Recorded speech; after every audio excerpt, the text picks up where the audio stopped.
Relationships, taking care of yourself in the moment.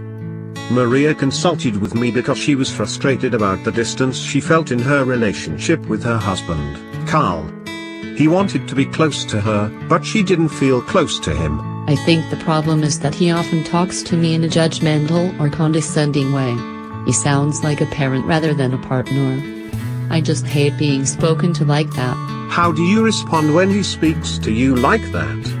I asked. I withdraw and feel badly. Then later I sometimes try to talk with him about it, but he doesn't know what I'm talking about. He thinks I'm too sensitive and that I just want to blame him. How often have you had the experience of not knowing what to say in conflict? Later, after thinking about it, you think of all the things you wish you would have said. Then you go back to your partner to try to deal with the issue, only to discover that it's too late. Your partner doesn't understand what you are talking about. Maria, imagine that the part of you that hates being spoken to like Carl speaks to you is a small child. Would you let him speak to a child like that? No. Actually, I don't let him speak to our children like that. He speaks to them with kindness and caring because he knows that I will say something if he is mean to them. So you stand up for your children in the moment, but you don't stand up for yourself, for the child within you, in the moment? Yeah. I just never know what to say. What do you say to him later? I tell him I didn't like his tone of voice. But he isn't aware of it. Right. He will be aware of it only if you say it in the moment.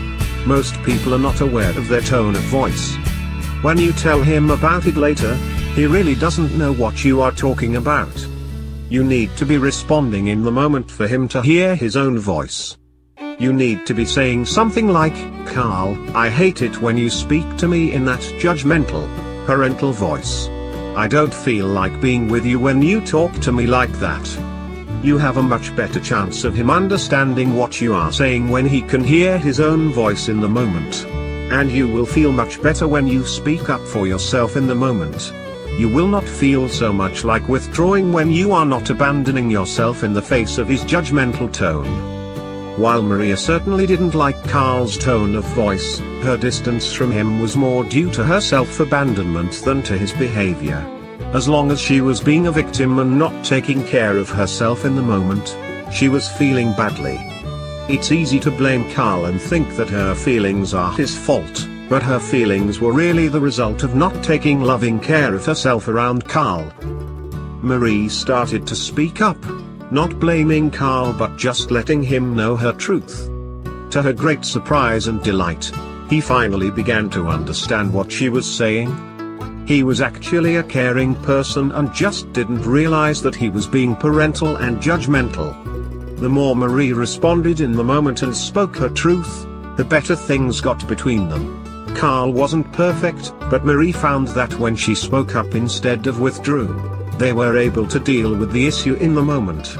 She also discovered that the more she took care of herself in the moment instead of being a victim, with Carl and with her friends and family, the more respect Carl had for her. Some of his judgment toward her was coming from his frustration over her not speaking up for herself with her family and friends.